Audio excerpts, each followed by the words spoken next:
Okay, I'm really nervous to make this review because this is going to be brutal. You guys are going to... I have some opinions about this game, alright? Let's get started.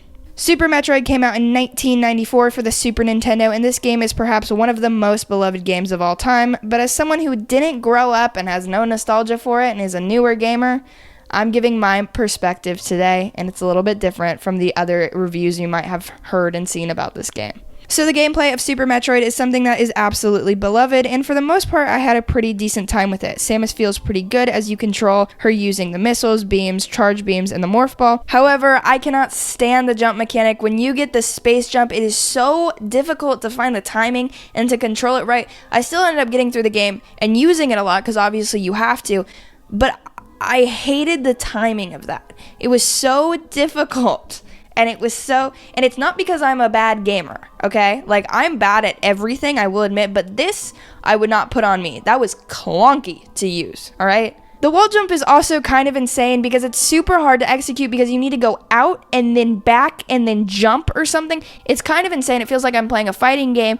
And once I started to get the hang of it, it was fine, but literally the way they teach you this in the game is crazy. You walk into this room, and there's these little guys, and they're just hopping from wall to wall, and you're supposed to be like, oh, they can hop? I must be able to hop. And then somehow you're supposed to realize that, no, of course you don't just jump on the wall and then press the jump button again. That'd be too easy.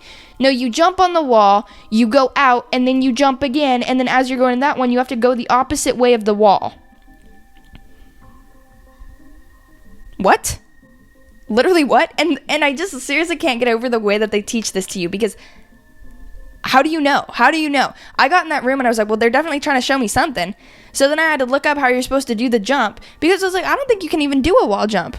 And then, yeah, you can. That shows my age a little bit, and I'm sorry. But that was really impossible to learn straight from the game. I sort of started to get the hang of it, and it got a little easier, but that, like, beginning hour to 3 hours, brutal. However, I will admit that this was one of the first games to have mechanics like these, so in that regard, it's not bad, but looking at this from like a modern perspective where things like the Mario wall jump and Metroid Dread exist, it's just night and day. For a modern gamer like myself, it was just very difficult to adjust to, and the controls didn't feel as good as I wish they did. However, the rest of the gameplay is really, really good. You explore around this huge maze in traditional Metroid fashion, and you shoot enemies and beat bosses, and this all feels very satisfying. The enemies are really fun to kill, and the combat of this game is done super well. Sometimes the boss battles are like insanely hard, but since I played this on the SNES Online service on the Nintendo Switch, I kind of saved right before every boss. Don't get mad. In a modern Metroid game, they'd have a save right there, okay? Or close by. I know because I played Dread, and they did, okay? So that's why I did it. And yeah, I know this is definitely going to irritate some of you purists, but honestly, it was the only way I could have brought myself to beating this game. Now again, I am a modern gamer who didn't grow up with this franchise. I know I'm hounding this point, but that is just the point, because this is why my perspective is so different. But after playing and loving Dread, I wanted to go back and experience these games that I haven't yet. I understand that there have been a lot of innovations in the last 30 years that have made these games more accessible, but after hearing about how so many people regard Super Metroid to be one of the best games of all time, I had to try it out. Since my perspective is quite different than a lot of those other opinions, I thought it would definitely be beneficial for others who might be around my generation trying to play this game for the first time. All those classic Metroidisms are here. It's very difficult at points to progress because there's just random hidden things that will open up a new area, but for the most part, I didn't have too much of an issue with this. The exploration of the game was very fun, and I liked the map system. After unlocking the map of the area, you can see all these dots all over it, which are where the different upgrades are. You have to find your way there, and it's pretty fun, and I really enjoyed exploring around. The trouble came kind of when I needed to progress in the story and find the boss or something, because at times it felt really impossible. I am proud to say that I only used a guide like twice to get me unstuck, because even with that x-ray visor, which tells you literally where all the hidden passages are, there are still random walls that you can just run through, and of course, how would I know that? Anyways, it's mostly my frustration with the game out of the way, and I get that that kind of stuff is just a part of Metroid. That's just my perspective. For the modern day gamer, that part of the gameplay might be sort of difficult to adjust to, so don't feel bad about using a guide. I would say explore around as much as you can, but if it's getting to the point of frustration and feeling super lost, a guide can be very useful. Moving on to a super positive part of the game, and that's the graphics. They look really, really good. To be honest, the SNES graphical style holds up best compared to any other generation of Nintendo in my opinion. This game is bright and vibrant, the sprite designs are perfect, and Samus looks really, really fantastic. I can imagine that at the time this was huge because you're used to seeing her like this from the NES, right? And then you go to the next home console and she looks like this?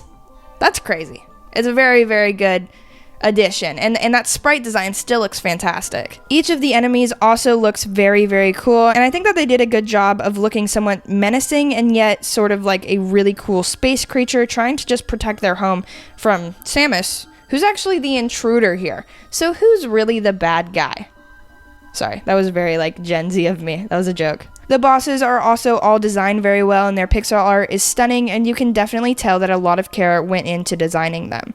This game is really great in a lot of ways, the graphics, and for the most part the gameplay is very solid, but as a modern day gamer, I just want to warn other people who are around my age and didn't grow up with the SNES generation that this game is great and it's important to play for sure, but it's insanely difficult at times and sort of hard to adjust to that clunkiness of the gameplay.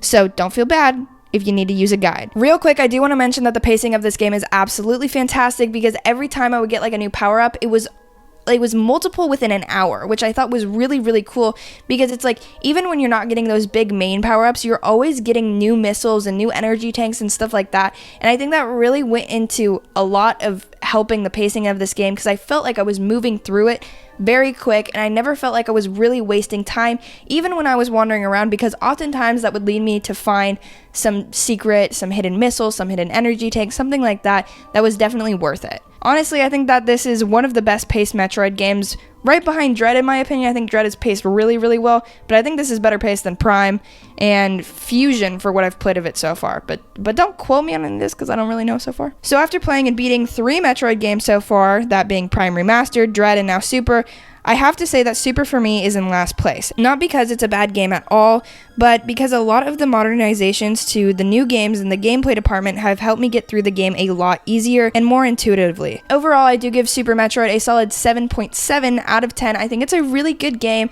that everyone needs to experience. Like, if you're a gamer in any aspect, you really like Nintendo, you should definitely play this game. It's just, if you want to use save states and a guide, it's gonna save a whole headache, okay? I'm just saying, especially if you're my age. If we're younger, just do it, okay? Before you go, check out this review of Super Metroid. Later. Josie from the future here. I actually met Metroid Prime, so click on the video, please, please, please.